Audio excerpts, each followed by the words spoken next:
A paz do Senhor Jesus, amados. Amém. Aproveitando que você já está de pé, vamos abrir a Bíblia no tema. Depois eu sigo para as outras considerações. Quero agradecer a Deus. 1 Pedro, irmãos, capítulo 5, verso 10. Apenas um versículo. Primeira Epístola de Pedro, capítulo 5, verso 10. Quero agradecer a Deus em primeiro lugar, essa oportunidade de estar aqui na casa dele. É sempre bom estar na casa do Senhor, adorando o nome do Senhor, ainda mais nesses tempos tão difíceis, é um grande privilégio. Agradecer também ao pastor Ivarnésio, que veio me trazer esse convite, com gentileza. Deus abençoe todo esse ministério, essa casa. Irmãos, 83 anos de fundação, coisa linda, irmãos, quase 100 anos, que Deus abençoe, vocês estão de parabéns, são 29 anos de emancipação e 7 de, eu anotei aqui, de inauguração, não é isso? Que Deus abençoe, viu, irmãos? Parabéns a toda a igreja, o pastor, a todo o campo, para a glória do nome do Senhor, que vocês estão aqui, que chegaram aqui, dando glória ao nome do Senhor e permanecendo da doutrina do Senhor Jesus. Diz assim a palavra do Senhor: e o Deus de toda graça, que em Cristo Jesus vos chamou à sua eterna glória, depois de haverdes padecido um pouco, Ele mesmo vos aperfeiçoará, confirmará, fortificará e fortalecerá. Onde você lê aperfeiçoará, você leia comigo, restaurará. Vamos lá? Ele mesmo vos restaurará. É tempo de restauração. Podeis assentar, meus amados. Trago saudação do meu pastor José Carlos dos Santos. Trago o carinho dele, saudação dele para o nosso querido amado pastor. Amados irmãos, temos vivido tempos de dificuldade, tempos de indecisão, tempo em que nós não sabemos o que vai ser da nossa vida, da nossa família, da nossa casa. Ainda ontem eu vi uma postagem no Face que eu falei assim, meu Deus, as pessoas de crente, né? Às vezes faz umas postagens que não dá para a gente entender. Não é mentira, mas é uma coisa que não precisava ser colocada lá, né? Natal chegando e muitos membros da nossa família faltando. Eu achei aquela postagem tão triste. Alguém falou assim, que postagem triste, porque o servo do Senhor, nós somos chamados para ser luz do mundo. Nós somos chamados para trazer uma palavra de esperança, não de derrota e de tristeza. O que está acontecendo na face da terra, o nosso Deus nos falou com antecedência que Ele iria fazer. E Ele disse, quem tem ouvidos que ouça o que eu estou falando. Porque eu vou movimentar o mundo, eu vou tratar com o mundo, eu vou tratar com os meus, com a minha igreja. E o Senhor, quando Ele fala, Ele cumpre aquilo que Ele fala. Então, meus amados irmãos, nós estamos vivendo um tempo difícil. É verdade. Mas nós também estamos vivendo um tempo de grandes livramentos e tempos que nós temos visto a mão do Senhor de maneira poderosa sobre as nossas vidas. Há muitas pessoas trancadas dentro das suas casas, nem é grupo de risco, mas estão oprimidas, deprimidas. E a depressão hoje, no nosso tempo, já alcança mais de 350 milhões de pessoas no mundo. E ela leva a suicídio 850 mil pessoas por ano, no mundo todo. E a gente sabe que quem tira a vida vai para onde? Para o céu não vai.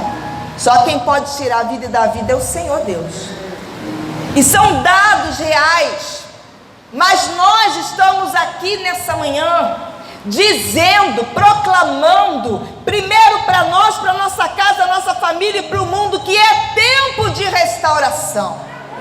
É tempo do Senhor restaurar. E o tema que foi escolhido está aqui em 1 Pedro. Autor da epístola de Pedro é o próprio que leva o seu nome, Pedro. Essa epístola, o tema dela é sofrimento por amor a Cristo. Ela foi escrita por volta de 60, 63, 64 DC. E Pedro não escreveu essa carta, essa epístola sozinho, ele teve a ajuda de Silvano. A gente pode ver isso lá no capítulo 5, verso 12. E o grego aqui é bem rebuscado. Com certeza, Silvano ajudou, ele mesmo, o próprio apóstolo Pedro fala isso, o nosso irmão, a dirigir essa carta. Ela é dirigida aos membros da igreja que estavam dispersos, diz a carta, como forasteiros e estrangeiros, nas 5 províncias de Roma, a saber, Ponto, Galácia, Capadócia, Ásia e Bitínia. Você vai ver isso lá no primeiro versículo, no capítulo 1. E esses irmãos estavam sob forte perseguição, estavam vivendo tempos muito difíceis, em que suas casas, seus bens eram arrancados deles. Hebreus vai dizer assim, vocês ainda não resistiram até o sangue e já estão desmaiando. E eu trago esse versículo para a igreja hoje no Brasil.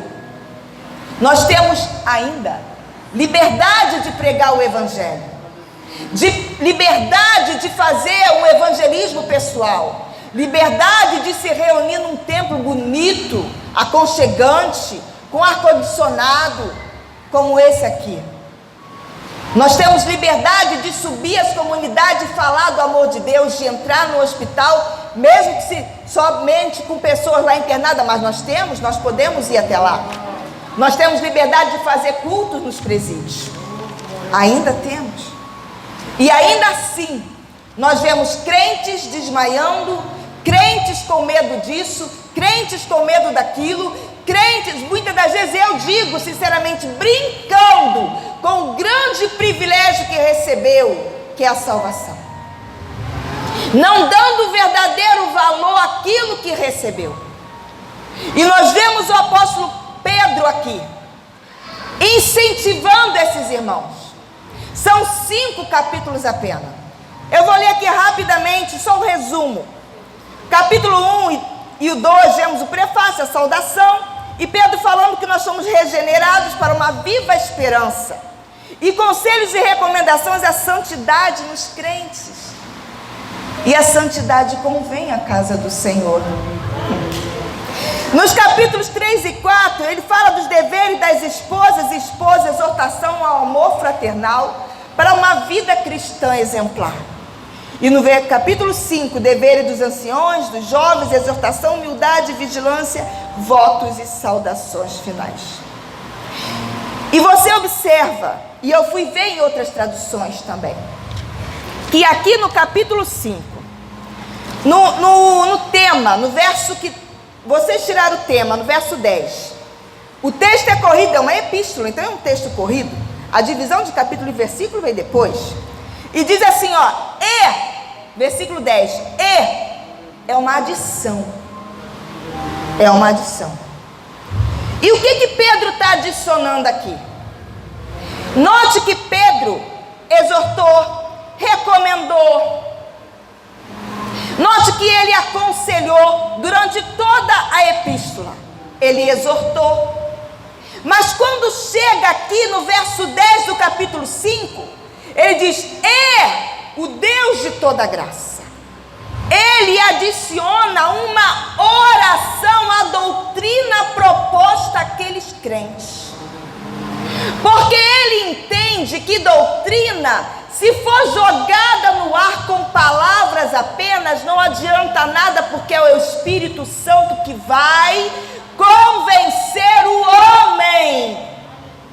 Tudo que nós falamos, todos os nossos projetos, isso eu aprendo aqui logo de início, todos os nossos projetos, líderes, pastores, nós que somos membros da casa do Senhor, membros do corpo de Cristo, nós precisamos ter cuidado com aquilo que Deus coloca no nosso coração. E antes de falarmos, antes de tornarmos público algo que Deus colocou para nós, nós precisamos regar aquilo com oração, para que tenhamos sucesso na empreitada. orientada, para que Deus nos dê sucesso naquilo que vamos fazer.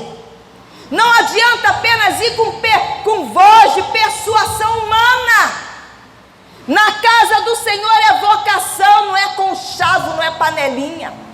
Na casa do Senhor é chamado, e Ele diz o Deus de toda graça, porque Ele quer chamar a atenção desse povo e de nós nessa manhã, porque toda bênção, tudo que recebemos é por graça, é favor não merecido. É o Senhor que traz para nós, não é por meritocracia, mas é porque tem um Deus bondoso, maravilhoso, misericordioso, que não olha as nossas iniquidades, mas Ele olha aquilo que Ele quer fazer através da nossa vida. Porque se o Senhor atentar para aquilo que nós fazemos de errado, quem subsistirá, diz o salmista? Mas contigo está o perdão para que sejas temido. E nós precisamos viver nessa graça. E o Deus de toda graça, Ele começa a acrescentar oração em cima daquilo que Ele já tinha falado. Quando nós não oramos, quando não esperamos aquilo que Deus... Irmãos, eu vou falar aquilo que Deus colocou no meu coração, e eu não tive nem muito tempo para preparar, porque fui chamada assim já, né, em cima da hora. Mas como o pastor disse para mim, quem é soldado, quem é servo tem que estar preparado. E a gente não diz não ao chamado. E ele começa a orar. E nós entendemos, eu entendo aqui, que nós precisamos ter mais atenção àquilo que Deus coloca no nosso coração. Porque quando falamos as coisas, antes de esperar uma resposta dele, nós estamos nos precipitando, nós estamos avançando sem Deus estar na nossa frente. E aí sabe o que acontece? Ainda mais se for um líder, pior ainda, porque vai movimentar tudo que falamos, tudo que um líder fala, atinge aos liderados de uma certa forma. Eu estou falando de modo geral. Eu estou falando, não é só líder de igreja, não estou falando de pastor, não, irmão, estou falando de todos nós. Porque até dentro do nosso trabalho, dentro do teu trabalho, lá dentro daquela empresa, sabia que o Senhor tem te chamado lá como cabeça e como liderança naquele lugar? Então aquilo que você fala lá dentro tem um peso. O nosso proceder, o nosso caráter, as nossas atitudes revelam e pregam e testemunham dessa palavra muito mais do que roupa ou rótulo de igreja. Deus não está interessado em 40 anos de banco. Deus está interessado em 40 anos de vida no altar.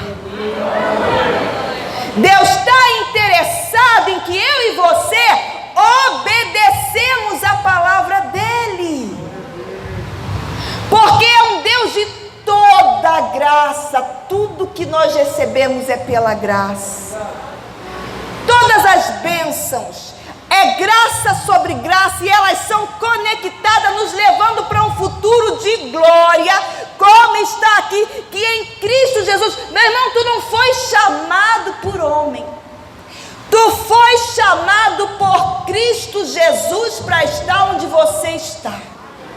Ele tem um plano preparado para a tua vida. Ele tem um caminho. Mas Elaine, tu não sabe o que eu estou passando. Tu não sabe da calúnia. Tu não sabe da difamação. Tu não sabe das fofocas que falam.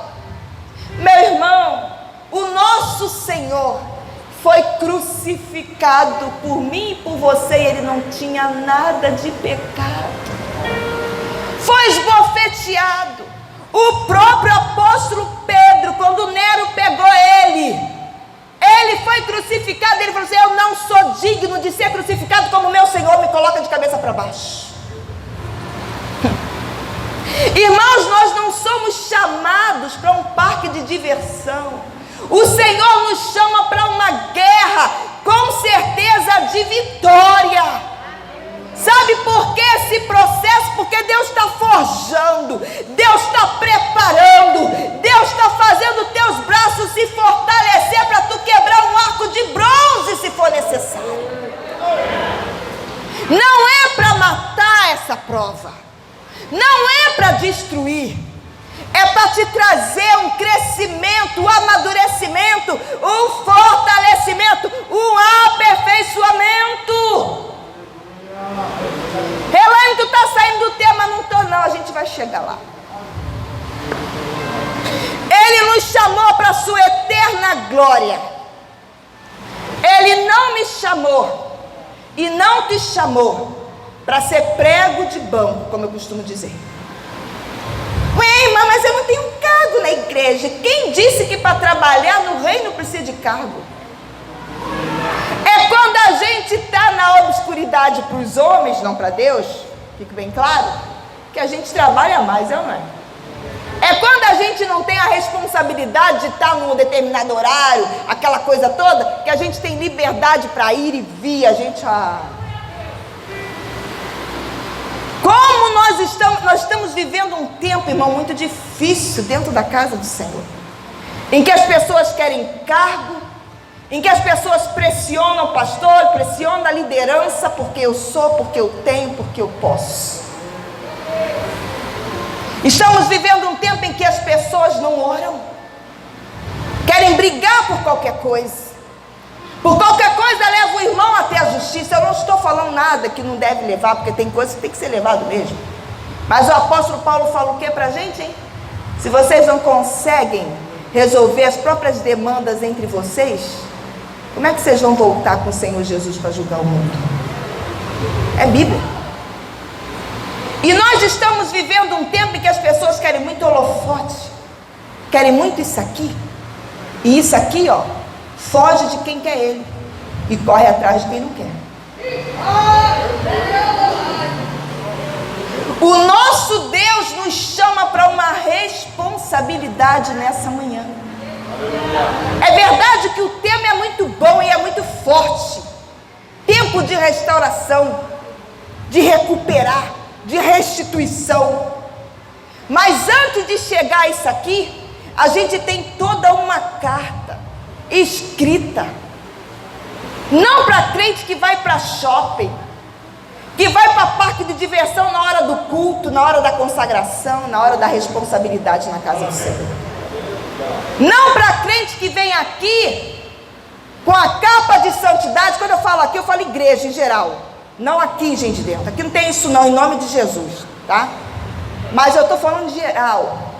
Vem para a casa do Senhor com uma capa de santidade, mas no dia anterior estava lá na praia, desculpa o que eu vou dizer, de fio dental, mais nu do que a prostituta na zona, porque ela está mais vestida do que quem está lá. Tu veio aqui da doutrina, eu não, tem pastor na igreja, ele é que dá doutrina para a igreja, eu estou falando de santidade. Nós queremos a bênção do Senhor e não queremos compromisso com o abençoador. Nós queremos restauração da nossa vida, mas os nossos hábitos continuam velhos. E não há mudança e renovação no nosso... E Deus está nos chamando. E o Espírito Santo está dizendo: eu quero santificação. Eu quero compromisso. Eu estou tratando com o mundo e com a minha igreja, e muitos estão desapercebidos, dão lugar ao medo e à depressão, mas não dobram o joelho para orar.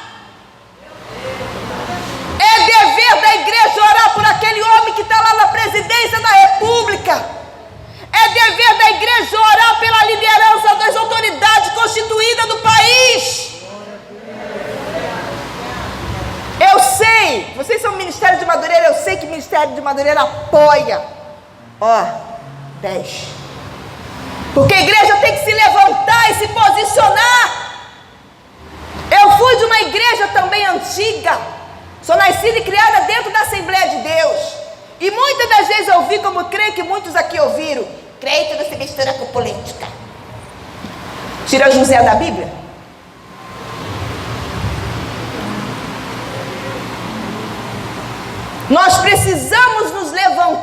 essa nação com atitude, com caráter de Cristo. Não é fazendo vergonha, não. Mas nos posicionarmos como exército, irmãos. Nós somos do céu, mas estamos na terra. E o mundo jaz do maligno, mas a igreja do Senhor está aqui. Elaine, mas Paulo já falava lá em Tessalonicenses que o espírito do anticristo é verdade. Por que ele não se manifesta e não toma conta? Porque há um que no meio resiste. E ele está no meio aonde? Aqui, ó. Quem é que está resistindo a ele? Quem é que vai resistir até o final à ideologia maligna de gênero? Quem é? Quem é que vai resistir pelo bem da família que Deus constituiu? Nós. E o que a igreja faz? Briga por isso aqui, briga por cadeira, briga por posição, briga se uma abre uma congregação perto da outra, briga por território, e briga, e briga, e briga. E na última oração de Jesus lá em João, me chama muita atenção, que é uma parte da Bíblia que eu mais amo. Ele fala assim, ó, Pai, ele estava orando pelos discípulos e por aqueles que iriam crer. Então estava orando por mim e por você também. E ele fala assim, ó, Pai, faze-os para que o mundo saiba que tu me enviaste. Na unidade da igreja está o radiar da luz de Cristo. Na unidade da igreja está todo o testemunho que nós precisamos passar para que o mundo veja algo diferente em nós. Para que eles vejam Jesus em nós. É necessário ter unidade. E o Senhor já orou por isso. E o que o inimigo faz? Põe um contra. Maior dificuldade dos líderes hoje é trazer união entre os membros. É que um entenda o outro, um compreenda o outro. Porque o inimigo sabe que o reino, o próprio Jesus falou, não pode subsistir se ele começar a se desintegrar, se lutar contra si, não vai para frente. Mas hoje estamos unidos e reunidos nesse lugar para buscar, para consagrar, para orar, para colocar diante do altar do Senhor os nossos projetos, nossos planos. Hoje aqui de manhã tem um povo que está fazendo diferente e agradando a Deus. Permaneça na unidade, permaneça nessa união, permaneça, e se o Senhor não voltar, que venha muitos e muitos e muitos anos para a Assembleia de Deus do Engenho de Dentro, de bênção, de vitória, de conquista. É para estar jubiloso, é para estar glorificando, é para estar exaltando o nome do Senhor nessa manhã. Porque são 83 anos de vitória, de bênção, de conquista, que o Deus de toda graça tem chamado. E quando Ele chama, a obra é dele. Quem é que derruba? Ao longo dos anos, quantas vezes o inimigo já tentou, já batalhou para destruir? Conseguiu? Nem vai. Porque tem um povo que ora com os joelhos dobrados e com os pés para trás. Tem um povo que clama, que jejua pelo ministério, pelo pastor, pelo anjo da igreja. Tem um povo que diz, estamos juntos, meu pastor. Quantos pastores passaram por aqui? Agora está aqui o nosso querido pastor Ivanésio. Se una! Está falando que a gente não é unido? Não! Eu estou dizendo para continuar unido e para aquele que está meio disperso se unir. Porque é na união que está todo o segredo da vitória na vida do crente. Para que o Deus de toda graça que nos chamou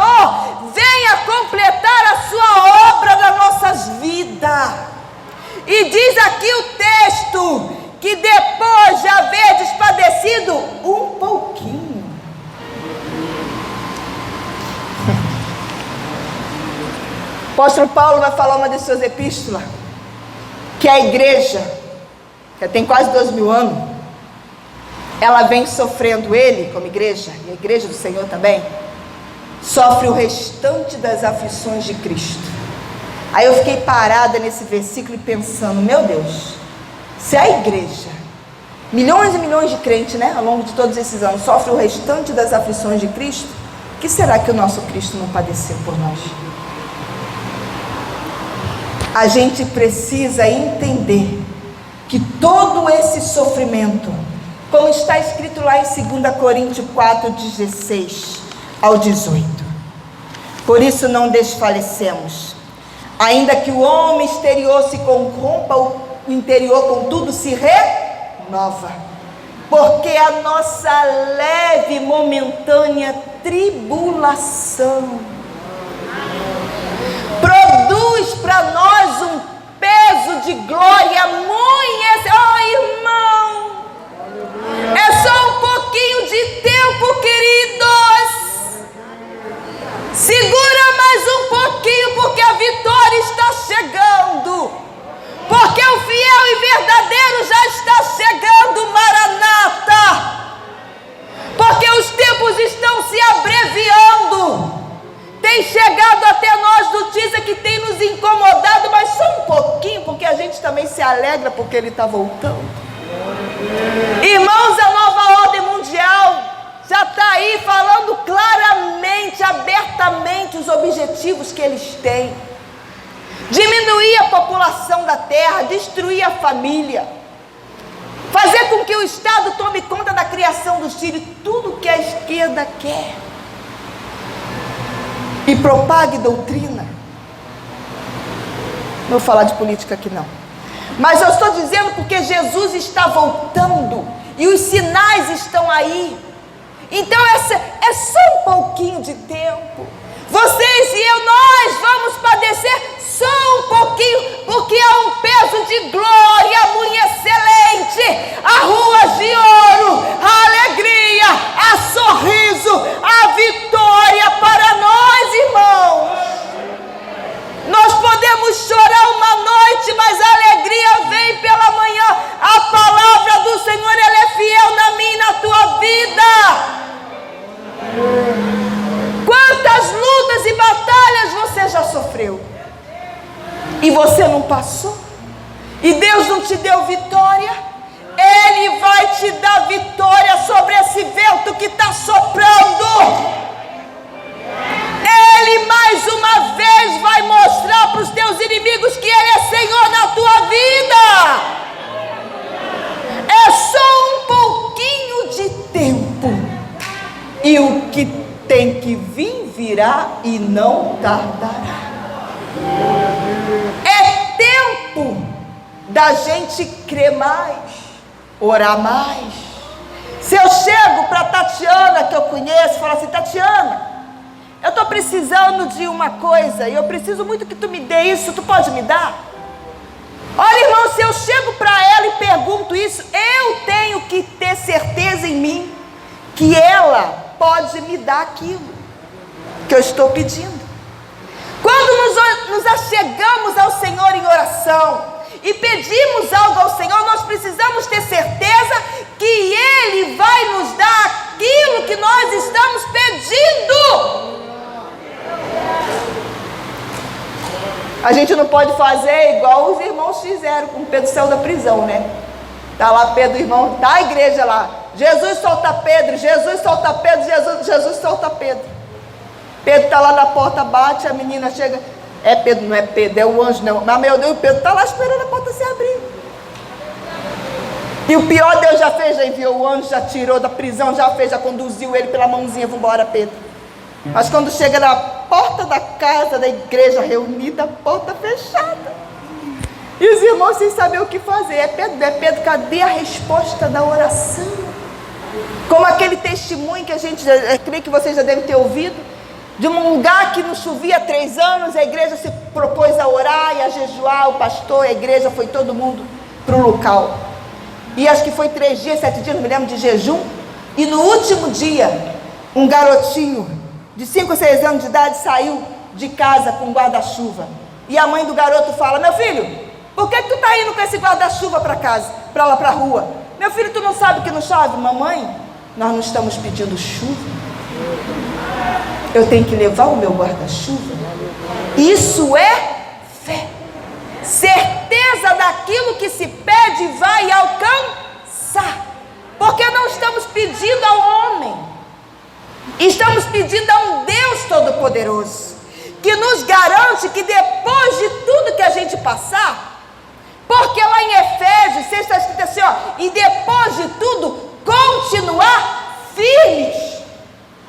Depois de haver feito tudo, eu não estou toda escabrunhada, ai, cheguei, ai, a vitória chegou. Não. Estou, ó, pezinho. Porque o exterior pode até se desintegrar, pode estar cansado da luta, que a gente pisa em espinho, em batalha, mas o interior, oh glória, oh aleluia, louvado seja o nome daquele que vive e reina para sempre. É de glória em glória, é adorando, é bendizendo. Eu e você chegaremos ao porto desejado, com a palma na mão e cantando o hino da vitória. E a vitória que você está esperando, tu vai chegar lá, no lugar da tua vitória, e não vai chegar todo arrebentado não, porque no meio do caminho, no meio dos anos, o Senhor renova. Envia o renovo e tu vai cantar e vai dar o culto de ação de graça, saltando e bendizendo aquele que tudo pode. É isso que o nosso Deus faz. Ele mesmo vos aperfeiçoará. Em algumas versões, como na Bíblia King James, em algumas versões atualizadas, está escrito restaurará. E o que é restaurar? É recuperar a posse de algo que se perdeu, é consertar, é voltar a possuir aquilo que foi perdido. O que você perdeu ao longo dos anos? O que você tem perdido no meio do caminho? Alguém na história de Israel perdeu a sua ferramenta, e a ferramenta é emprestada. E ele teve que voltar ao lugar, pedir ajuda ao homem de Deus para poder recuperar a ferramenta perdida. Perdeu a ferramenta que o Senhor te deu? No meio do caminho, a tristeza, as lutas, as perseguições, te fizeram perder aquele primeiro amor. Te fizeram dizer para Deus: Senhor, chega, não quero mais ser usado nesse dom, não aguento mais. Senhor, não quero mais falar, não quero mais pregar, não quero mais fazer parte desse grupo, é só cansaço, é só perturbação na minha cabeça. Não é não. Tem a alegria do céu, tem a presença da arca, tem renovo, tem Jesus palestrando com a gente, tem a presença, o acesso ao trono da graça a qualquer momento que a gente precisa. Tem certeza de vitória, tem saúde nos ossos, no tutano, tem alegria na alma, tem saúde dentro de casa, tem filhos empregados, maridos empregados, tem portas abertas se abrindo, tem caminho no meio do mar, tem muita coisa boa que o Senhor dispõe para a gente, mas o inimigo muitas das vezes vem minando a fé de muitos. E como diz aqui, ó, antes aí, ó, no capítulo 5 mesmo, resistir ao diabo, resistir firme na fé, se humilha debaixo da potente mão de Deus, para que no tempo dele ele te exalte. É tempo do Senhor restaurar aquilo que se havia perdido. Que Deus restaure na nossa vida o sorriso, o abraço, o carinho, a a vontade de colocar aquela mesa de fim de ano. Que Deus restaure as coisas pequenas do dia a dia que faz falta: a empatia, o amor, a compreensão. Que Deus restaure a comunhão entre nós. Que Deus também venha restaurar línguas estranhas dessa manhã. Que o Senhor venha restaurar dons espirituais. Que o Senhor venha restaurar ministérios aqui. Que o Senhor venha restaurar voz de cântico, de adoração que está presa nessa garganta. Solta em nome de Jesus. Que o Senhor venha restaurar a visão e a revelação. Entrega aquilo que o Senhor está te dando, porque não é teu, é emprestado.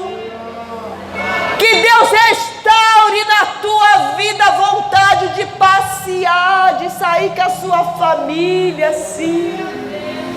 O mundo não está perdido não, está perdido para quem não tem Jesus. Mas você tem o dono da vida contigo, te guardando, te protegendo. Você tem passado por um tempo difícil de pandemia, mas o Senhor tem te sustentado. Não tem deixado faltar nada. Que Deus venha restaurar. Era isso que o apóstolo estava pedindo. Depois de admoestar, exortar, recomendar, ele regrou tudo isso com a oração e dizendo que o Senhor restaure a tua sorte, que o Senhor restaure a santidade,